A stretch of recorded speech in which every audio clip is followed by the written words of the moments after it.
Salut à toutes et à tous, messieurs dames, c'est Siwed et aujourd'hui on se retrouve pour une nouvelle vidéo sur du Final Fantasy, mais pas n'importe lequel, puisque ce n'est pas ni un jeu vidéo, ni le jeu de cartes TCG, il s'agit d'un jeu de plateau, messieurs dames, stylisé quand même jeu de cartes, c'est pour ça que je le fais sur la chaîne.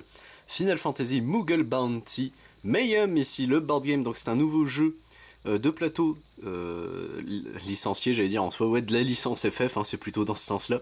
Et pourquoi je l'ai pris, c'est que tout simplement ça reprend le thème des contrats de FF12, et un petit peu de Tactics A2.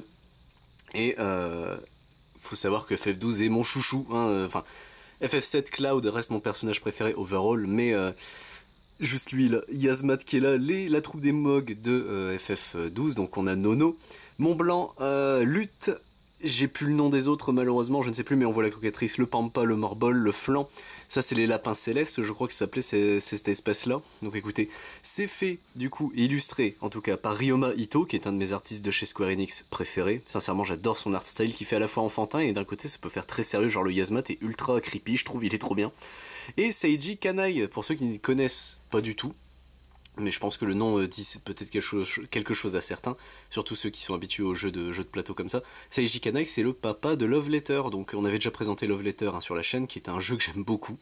Jouer quand tu veux pas te prendre la tête, c'est un des rares jeux auxquels mon père veut bien jouer encore avec moi, dans le sens où maintenant bon il se fait vieux et il a plus envie de se prendre la tête. Love Letter c'est assez détente et c'est pas prise de tête pour lui, donc il est en mode allez vas-y go faire ça, et on aime bien. Sincèrement Love Letter est un jeu que j'aime beaucoup, je l'ai découvert au pif à la caverne et c'était très bien, merci Simon si tu passes par là.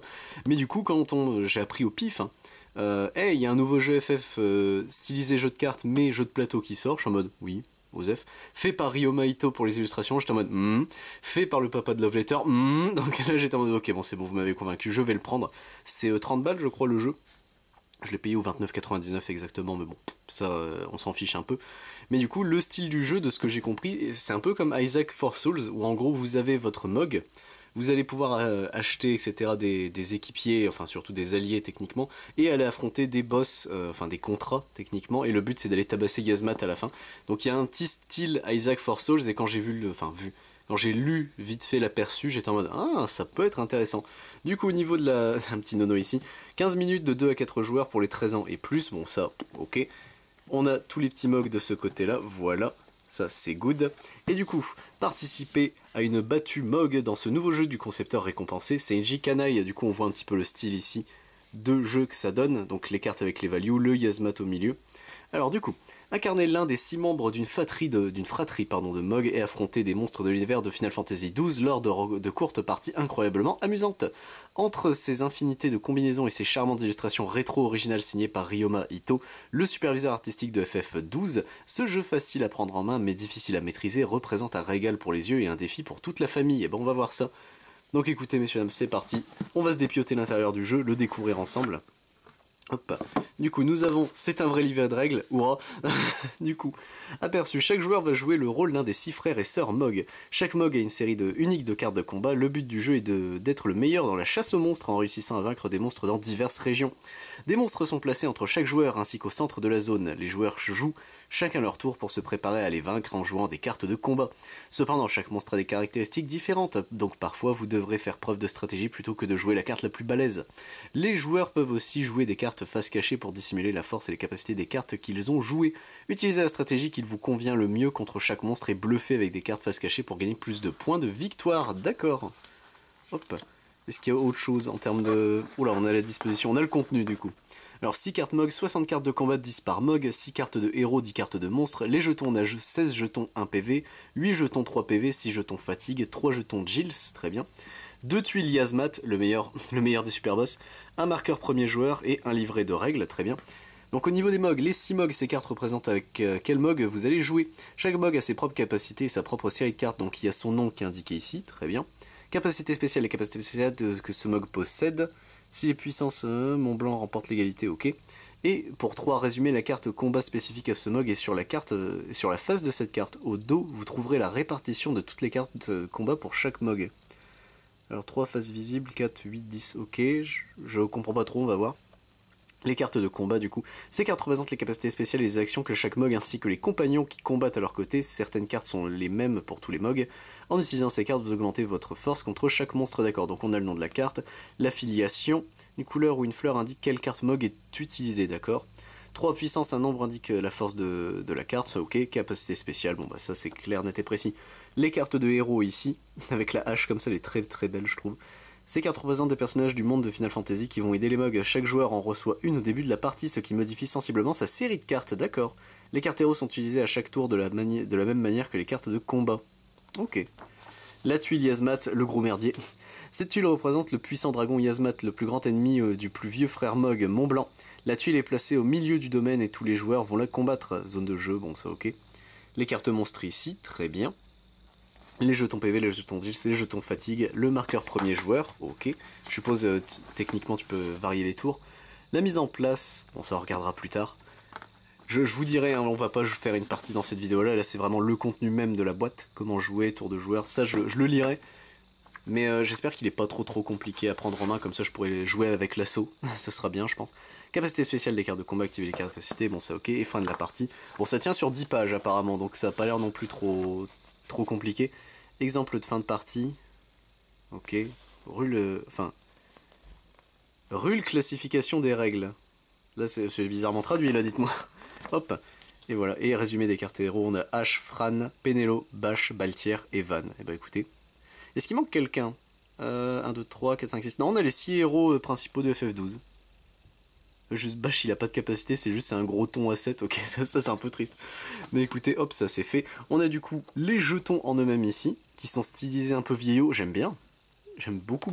Hop, de l'autre côté c'est les mêmes, très bien, donc ça au moins c'est fait. On a, qu'est-ce que c'est que ça? Ah on a des... Oh putain ils ont pensé à mettre des plastiques pour mettre les jetons dedans. C'est super sympa, alors ça en vrai je m'y attendais pas qu'ils fassent un truc comme ça. On a les tuiles Yasmat, ok. Changement de règle, jouer 7 manches lors de cette partie. Et ils le mettent de chaque côté, ok. Il est terrifiant ce Yasmat, hein, comme ça avec ce design là, j'aime beaucoup. Il est un peu maigre au niveau du cou, mais j'aime bien. 4, 2, 1, ok. De l'autre côté c'est la même, donc ok. Ah si, attends. Si la première carte jouée dans cette zone de jeu est face visible, piochez une carte. Ah, ok. Pourquoi pas, ok, très bien. Je serais curieux de voir comment ça marche réellement. Ici, jouer toutes les cartes face cachée, très bien. Placer un jeton fatigue sur toutes les capacités spéciales dans cette zone de jeu. Ok. Ah, il y a des variantes sur Yasmat. Je suppose la difficulté de Yasmat doit varier comme ça. Et on a du coup les cartes en elles-mêmes. Donc ça, c'est les cartes Mog. J'ai envie de les regarder. Qu'est-ce que c'est que ça? Enmu, Baknami, Garif, Sik, Banga et Viera. Pourquoi il y a ça? Bah dites voir. Bah dites donc. Hop. Du coup, on a le Mont Blanc ici. Il est plutôt cool. Ils ont tous le Enmu, Viera, etc. Ils ont l'air d'avoir tous le... Ah putain, mais c'est vrai que les Baknami... Ils comptent ça comme une race, du coup? Oui, ils mettent les Garif aussi, ok. Car techniquement, c'est des ennemis au pif dans FF12, techniquement. Mais on a Mont Blanc, ici. On a Sorbet. Horn. Nono, le petit robot. Ah, il l'appelle Urdy, normalement c'est Lutte. C'est un peu chiant ça qu'il l'appelle, il l'appelle pas Lutte, dommage. Et Gurdy. Du coup il y a peut-être un monde où leur nom... bon, Mont Blanc si, lui c'est exactement Mont Blanc. Urdy c'était Lutte, hein, dans Tactics A2, ouais, mais est-ce que dans le 12... Si, dans le 12 c'était Lutte aussi. Enfin, il me semble en tout cas, j'ai un doute maintenant. On a du coup les cartes ici de combat, je suppose. Hop, alors... Attendez une seconde, l'ouverture facile. Oh non, me faites pas ça. Non. Pas de ça s'il vous plaît. Non, elles sont à quel format les cartes? Attendez, j'ai une carte Magic qui traîne. Bon, c'est un Knuckles, mais elles sont... Ouais, elles sont format carte Magic, elles sont format carte standard. Oh, c'est bien ça, ça veut dire que pour des sleeves... Oh, ça veut dire que je peux sleeve avec des cartes FF et thématiques. À moins qu'on ait besoin des informations dans le dos. Le dos est magnifique, hein, par contre, la vache. Bon, attendez. C'est le moment où moi je me ridiculise toujours. C'est l'ouverture facile de votre vie. Allez, je change pas de main, je sens que ça vient. J'ai eu un truc. J'ai eu un truc. Hop là. Alors attendez. Non, c'est la galère. Pourquoi les ouvertures faciles et moi, c'est jamais facile? Attendez. J'ai une solution de type solutionnade, mais... Voilà. Et on va dépioter par au-dessus. Voilà. Un petit coup de cisaille et on n'en parle plus. Ah non, hein. Non, c'est bon. C'est toujours la même avec moi, c'est terrible. Hop, tac, voilà, ça c'est bon. Je vais glisser ça là le temps que je trouve une poubelle après. Du coup, on a Nono, le petit robot. C'est pas encore le même style, putain. Tu sens que c'est le gars de Love Letter, par contre, en termes de design, même de texture de carte. Du coup, on a les cartes Nono ici, des cartes Enmu, Paknami, Garif, Viera, Banga, très bien, et un Sik. Les cartes Urdi ici. Il y a des Enmu, etc. aussi, ok. Et là, c'est pour Gurdy, ok, très bien. Les cartes Héros, ok. Elles sont belles, hein. Elles sont super belles. On a les monstres du coup, donc on a l'Antlion, bah c'est le fourmilion, très bien. Flowering Cactoid. Ah, ils ont laissé les noms anglais, mais ils ont mis les trades, c'est trop bizarre. Rogue Tomato. C'était le premier contrat techniquement, Rogue Tomato. La Cocatrice ici, le Wild de Marlboro. Enfin, le Wild de Marlboro. Orthros. Le Vorpal Bunny.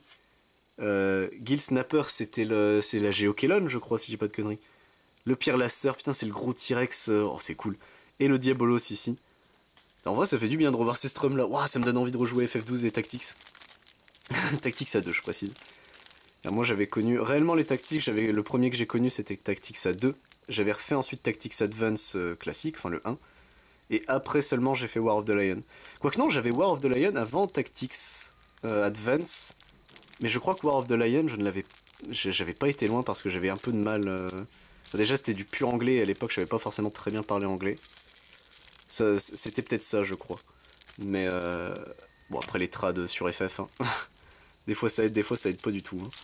Hop là, voilà. Berserker en véhémence. Qui en soi est pas une mauvaise trad, mais bon, je pense à FF2, hein, c'est pour ça. Hop là, voilà, ça c'est bon. Et il nous reste du coup les dernières cartes de combat, regardez. Donc le Enmu ici, qui du coup à la fin, je suppose, donne, voilà, c'est les cartes de Mont Blanc, ça, ok.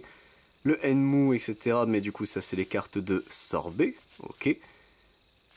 Et la famille ici, c'est qui? C'est le jeu de cette famille, c'est Horn, très bien. Et là, du coup, on retrouve les cartes de Nono, mais au début, okidoki. Ça a l'air bien, en vrai, ça a l'air vraiment fun.